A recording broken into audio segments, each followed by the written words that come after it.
Next अब हमने making of Indian constitution देखना है। इंडिया का कॉन्स्टिट्यूशन कॉन्स्टिट्यूएंट असेंबली में बना था। इसकी डिमांड 1922 में गांधी जी ने और नेहरू रिपोर्ट में 1928 में इनडायरेक्टली करी गई थी। और मतलब कि ये डिमांड अभी तक डायरेक्टली ब्रिटिश गवर्नमेंट को नहीं करी गई, ये इनडायरेक्ट डिमांड है। लेकिन 1934 में एम.एन. रॉय जी ने प्रपोज करा कि कॉन्स्टिट्यूएंट असेंबली बननी चाहिए। अब उन्होंने फर्स्ट टाइम डायरेक्टली प्रपोज करा। ठीक है, एम.एन. रॉय कौन थे? इनको फादर ऑफ या फिर pioneer of communist movement in India बोला जाता है। क्यों? क्योंकि उस टाइम पर कम्युनिज्म भी पॉपुलर हो रहा था। उसका ओरिजिन कहाँ पर था? रशिया में। और इंडिया में उनको कौन प्रमोट कर रहा था? एम.एन. रॉय जी। इन्होंने ही फर्स्ट टाइम बोला कि कॉन्स्टिट्यूएंट असेंबली बननी चाहिए। फिर उसके बाद 1935 में इंडियन नेशनल कांग्रेस ने ऑफिशियली डिमांड करा। अब उन्होंने ऑफिशियली डिमांड कर दिया कि कॉन्स्टिट्यूएंट असेंबली बननी चाहिए। और जवाहरलाल नेहरू जी ने क्या बोला कि जो कॉन्स्टिट्यूएंट असेंबली है वो अडल्ट फ्रेंचाइज के बेस पर बननी चाहिए और कोई उसमें आउटसाइड इंटरफेरेंस नहीं होनी चाहिए। मतलब कि उसमें ब्रिटिशर्स की इंटरफेरेंस नहीं होनी चाहिए। अब ये जो टाइम था वो वर्ल्ड वॉर 2 का भी टाइम था, तो इसलिए ब्रिटिशर्स को इंडियंस का सपोर्ट चाहिए था सपोर्ट चाहिए था। तो वो कुछ ऑफर्स भी दे रहे थे, जैसे कि उन्होंने अगस्त ऑफर दिया 1940 में, इसको भी रिजेक्ट कर दिया गया। फिर उसके बाद आता है क्रिप्स प्रपोजल्स 1942 में, तो इस क्रिप्स प्रपोजल्स को मुस्लिम लीग ने रिजेक्ट कर दिया। फिर फाइनली आते हैं कैबिनेट मिशन प्लान 1946 में under Pethick Lawrence, sir Stafford Cripps and A V. Alexander. अब ये नेम इंपॉर्टेंट है। तो इस कैबिनेट मिशन प्लान के अंडर नवंबर 1946 में कॉन्स्टिट्यूएंट असेंबली बनती है और इस कॉन्स्टिट्यूएंट असेंबली में ही हमारे इंडिया का कॉन्स्टिट्यूशन ड्राफ्ट करा जाता है। अच्छा, अब ये जो कॉन्स्टिट्यूएंट असेंबली है वो अनडिवाइडेड इंडिया के लिए बनती है। मतलब इसमें आज का पाकिस्तान भी है और आज का इंडिया, ये दोनों ही है। मतलब कि जो पार्टीशन से पहले का इंडिया, ये जो कॉन्स्टिट्यूएंट असेंबली बनेगी ये पार्टीशन से पहले वाले इंडिया के लिए बनेगी। और इसमें जो इलेक्शंस होंगे वो गवर्नमेंट ऑफ इंडिया एक्ट 1935 के अंडर होंगे। मैंने ये चीज़ पहले भी बताई है कि जब तक हमारे इंडिया का कॉन्स्टिट्यूशन नहीं बन जाता तब तक हमारा जो इंडिया होगा वो गवर्नमेंट ऑफ इंडिया एक्ट 1935 के अकॉर्डिंग ही चलेगा।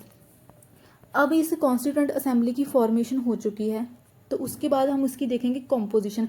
अब इस कॉन्स्टिट्यूएंट असेंबली का इलेक्शन कैसे होता है? इसके इलेक्शंस होते हैं वो गवर्नमेंट ऑफ इंडिया एक्ट 1935 के अकॉर्डिंग।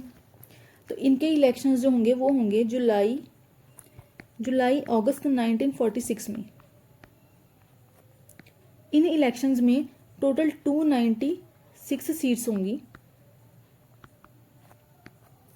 अब ये सीट्स कैसे हैं उसको हम देखेंगे कॉम्पोजिशन ऑफ कॉन्स्टिट्यूएंट असेंबली में। टोटल इसकी स्ट्रेंथ होती है 389 में अब 296 मेंबर्स होंगे वो ब्रिटिश इंडिया के होंगे और जो 93 होंगे वो प्रिंसली स्टेट्स के होंगे। ब्रिटिश इंडिया वाला पार्ट मतलब कि जो डायरेक्टली ब्रिटिश गवर्नमेंट के कंट्रोल में था, और जो प्रिंसली स्टेट्स वाला पार्ट जो कि इनडायरेक्टली ब्रिटिश गवर्नमेंट के कंट्रोल में था। अब इन 296 को भी फर्दर डिवाइड कर दिया था कि जो गवर्नर की प्रोविंसेस होंगी उसमें से 292 मेंबर्स होंगे और जो बाकी चीफ कमिश्नर प्रोविंसेस होंगी उसमें से 4 होंगे। अभी गवर्नर की प्रोविंसेस तो वो सेम जो मैंने ऑलरेडी बताया था कि उस टाइम पर टोटल 11 प्रोविंसेस थी, वो वाली हो जाएंगी। अभी चीफ कमिश्नर की प्रोविंसेस क्या है? जो प्रोविंसेस थोड़ी माइनर प्रोविंसेस थी और कम स्ट्रेंथ वाली थी, उनको कोई गवर्नर रन नहीं करता था, वो चीफ कमिश्नर्स के अंडर आती थी, उनको ही हम चीफ कमिश्नर की प्रोविंसेस बोलते थे। ये कौन सी थी? ये 4 थी, दिल्ली, अजमेर मेरवाड़ा, कूर्ग और ब्रिटिश बलूचिस्तान। ये 4 जो प्रोविंसेस थी वो चीफ कमिश्नर प्रोविंसेस थी। अच्छा, अब इनकी टोटल स्ट्रेंथ तो क्या होगी? 389। अब जो सीट्स इनको एलोकेट होनी थी वो कैसे होनी थी? वो होनी थी according to the population. 1 million population के लिए 1 सीट होगी। ये होगी सीट्स की एलोकेशन। उसके बाद इन सीट्स को डिवाइड कैसे करा जाएगा? अगर ब्रिटिश प्रोविंस की बात करें तो ये जो सीट्स होंगी 3 कम्युनिटीज़ में डिवाइड होंगी, मुस्लिम, सिख और जनरल कौन से वाली होंगी? जनरल वो होंगी जिसमें ना तो मुस्लिम होंगे और ना ही सिख होंगे। बाकी की जितना भी पोर्शन रहेगा, जितनी कम्युनिटीज़ रहेगी वो सारी की सारी कम्युनिटीज़ जनरल के केस में आएंगी। अब ये तीनों communities Muslim, Sikh and general ये अपने रिप्रेजेंटेटिव्स को सिलेक्ट करेंगी। अब ये सिलेक्शन कैसे होगी? Through inner direct election and system of proportional representation and single transferable vote. अब ये एक पूरे का पूरा अलग कॉन्सेप्ट है जिसको मैं सेपरेटली एक्सप्लेन कर दूंगी, लेकिन for the time being remember कि ये जो इनर डायरेक्ट इलेक्शन होगा ये प्रोपोर्शनल रिप्रेजेंटेशन और सिंगल ट्रांसफरेबल वोट के थ्रू होगा।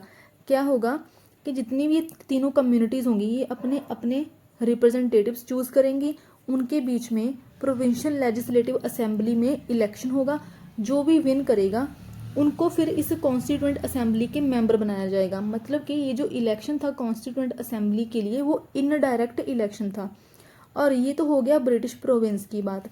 अब अगर हम प्रिंसली स्टेट को देखें तो प्रिंसली स्टेट के जो मेंबर थे या फिर जो रिप्रेजेंटेटिव थे वो नॉमिनेशन के थ्रू या फिर कंसल्टेशन के थ्रू ही सिलेक्ट हुए थे।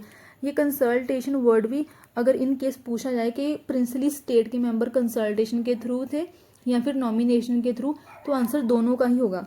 अब इस प्रोसेस से इस कॉम्पोजिशन या फिर इस प्रोसेस के बाद कॉन्स्टिट्यूएंट असेंबली बन जाएगी। इट मीन्स जो कॉन्स्टिट्यूएंट असेंबली होगी वो पार्टली इलेक्टेड होगी, जो ब्रिटिश प्रोविंस के मेंबर होंगे वो थ्रू इन डायरेक्ट इलेक्शन होंगे, और ये पार्टली नॉमिनेटेड होगी क्योंकि जो प्रिंसली स्टेट्स के मेंबर्स होंगे वो थ्रू नॉमिनेशन होंगे।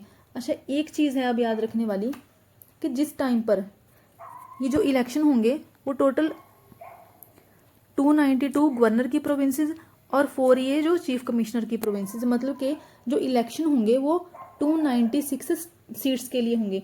और जिस टाइम पर ये इलेक्शंस होंगे उसी सेम टाइम पर ही एक और चीज़ होगी कि 8 जुलाई 1946 को इंडियन नेशनल कांग्रेस जो होगी उसने एक एक्सपर्ट कमेटी की फॉर्मेशन करनी है। वो एक्सपर्ट कमेटी की फॉर्मेशन करेगी अंडर जवाहरलाल नेहरू।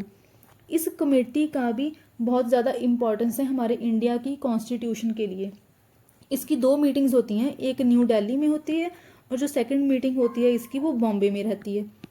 अब इस एक्सपर्ट कमेटी की इम्पोर्टेंस क्या थी कि जितनी भी पावर डिविजन्स की बातें होंगी, ये प्रोविंसेस के लिए कौन सी पावर्स होनी चाहिए, ऑटोनोमस एरियाज़ कौन से होने चाहिए, इंडिपेंडेंट एरियाज़ कौन से होने चाहिए, ये सारे के सारे इम्पॉर्टेंट जो क्वेश्चंस थे वो इस एक्सपर्ट कमेटी में ही डिस्कस करे गए थे।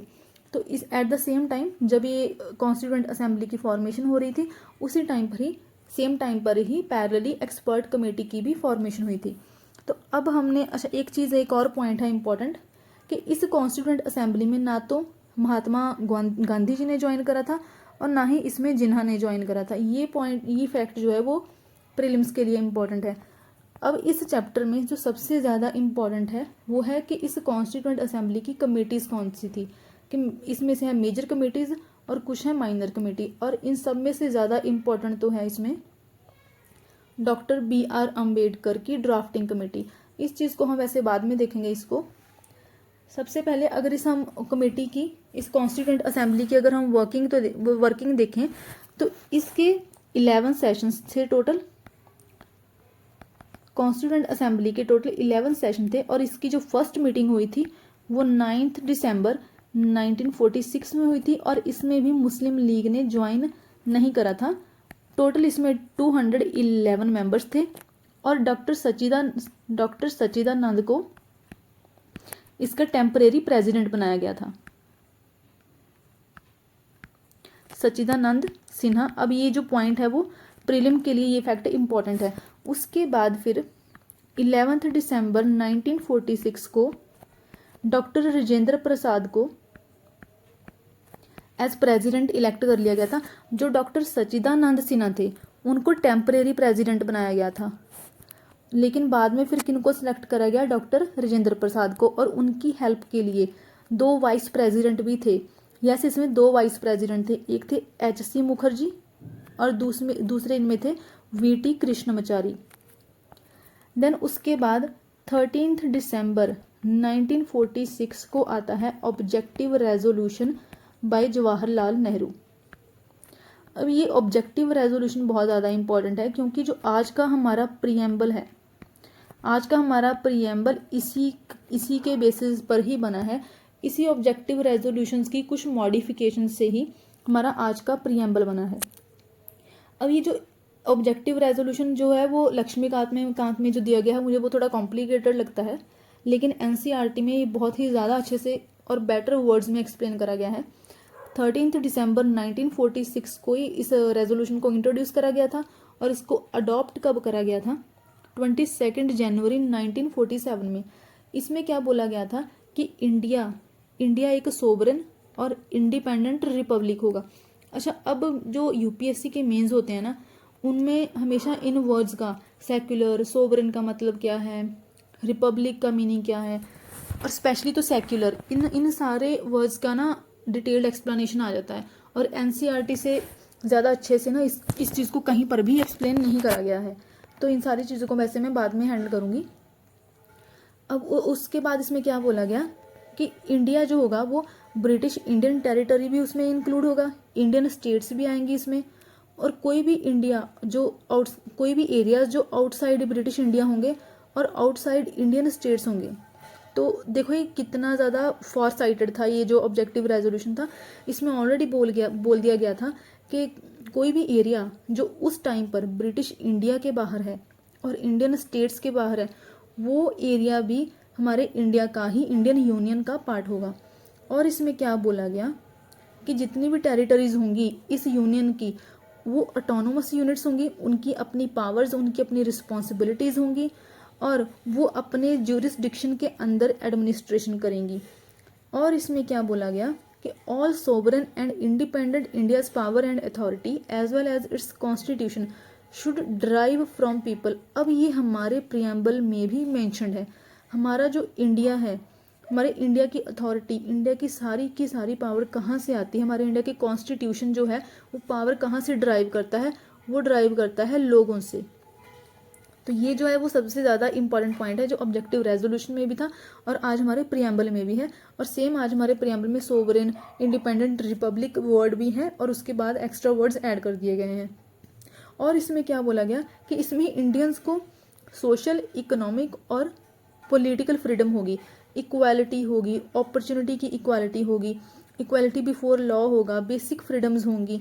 ये सारे के सारे फ्रीडम्स दी गई थी, ऑलरेडी इस ऑब्जेक्टिव रेजोल्यूशन में मेंशन करी गई थी। Minorities, backward classes, tribal communities की बात करी गई थी इस ऑब्जेक्टिव रेजोल्यूशन में। टेरिटोरियल इंटेग्रिटी की बात करी गई थी, सोवरेन राइट्स ऑन लैंड की बात करी गई थी इसमें। और क्या बोला गया था कि जो हमारा इंडियन यूनियन होगा ये would contribute fully and willingly to the advancement of world peace के लिए और ह्यूमैनिटी के वेलबींग के लिए हमारी जो इंडियन यूनियन होगा वो फुली कंट्रीब्यूट करेगा। तो ये थी जवाहरलाल नेहरू जी की ऑब्जेक्टिव रेजोल्यूशन। इसी के बेस पर ही आज का प्रियम्बल बना है। अब इस चैप्टर में सबसे ज़्यादा इम्पॉर्टेंट जो है वो है ये कमेटीज़, मेजर और माइनर कमेटी। अच्छा, अब इन हर किसी का ना अपना अपना वे होता है इन कमेटीज़ को याद रखने का।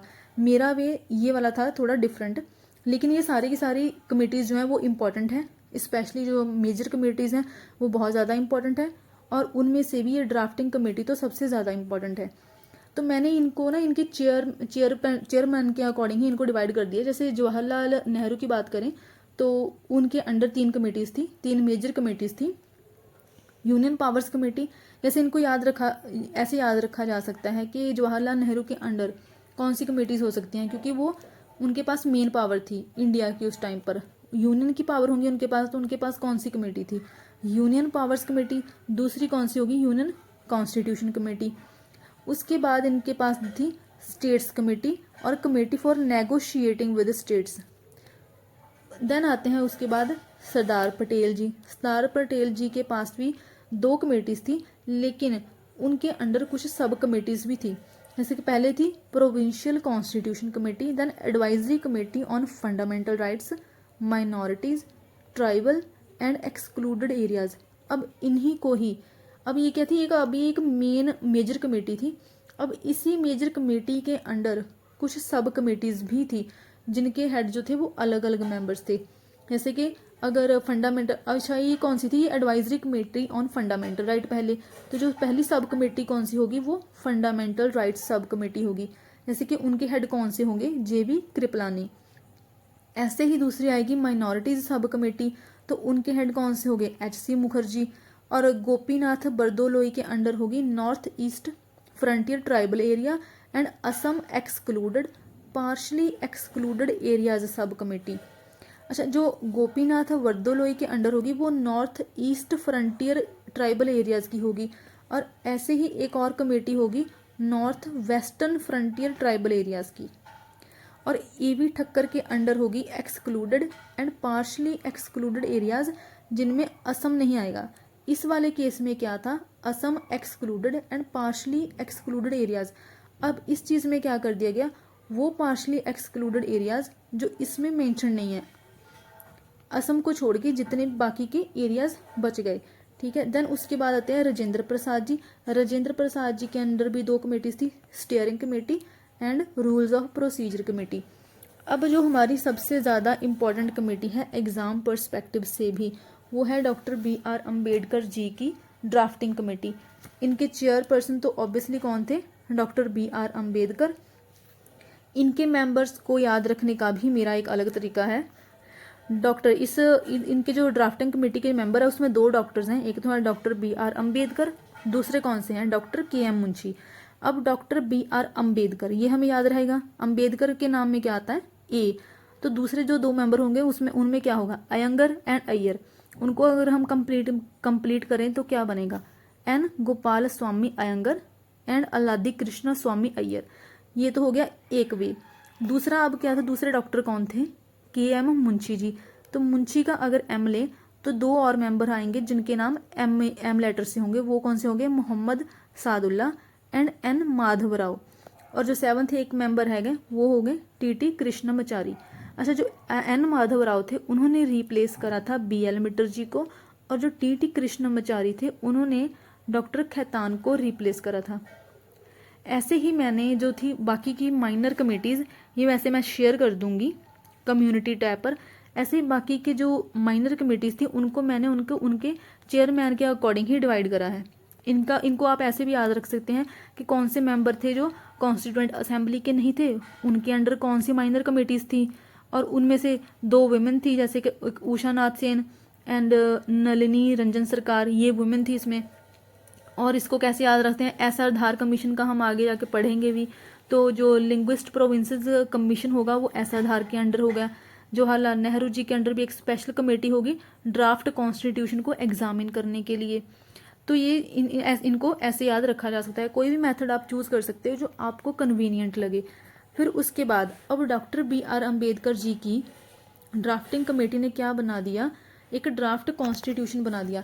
इस कॉन्स्टिट्यूशन के रिव्यू के लिए जो फर्स्ट ड्राफ्ट होगा वो फरवरी 1948 को पब्लिक करा जाएगा। उसके बाद जो पब्लिक के रिव्यू लेने के बाद फिर सेकंड ड्राफ्ट आएगा अक्टूबर 1948 में, और इसका जो फाइनल और थर्ड ड्राफ्ट होगा वो नवंबर 4 नवंबर 1948 में आएगा। अब इस फाइनल ड्राफ्ट के ऊपर ही मोशन पास करी जाएगी बाय डॉक्टर रविंद्रनाथ टैगोर जी। अब ये जो मोशन होगी वो 26 नवंबर 1949 को पास करी गई थी। अब ये ही डेट जो है वो हमारे प्रीएम्बल में मेंशन करी गई है, ये डेट हमारे प्रीएम्बल में मेंशन करी गई है। और 26 जनवरी 1950 की जो डेट है ये वो डेट है जिस दिन हमारा कॉन्स्टिट्यूशन जो था बनकर अब फोर्स में आ गया। जो हमारे अब ये जो डेट है ना वो इसको याद रखना बहुत ज़्यादा ज़रूरी है क्योंकि बहुत ही कंफ्यूजिंग होता है। ये जो डेट है वो प्रीएम्बल में मेंशन है, और जो 26 जनवरी की डेट है इस दिन हमारा कॉन्स्टिट्यूशन फोर्स में आया था। और ये 26 जनवरी क्यों रखा गया है, 26 जनवरी को रिपब्लिक डे क्यों मनाया जाता है, क्योंकि इस दिन 26 जनवरी को 1930 में पूर्ण स्वराज डे सेलिब्रेट करा गया था after the resolution of Lahore session. तो उसको कमेमोरेट करने के लिए, उसको याद रखने के लिए ही 26 जनवरी को चूज़ करा गया था।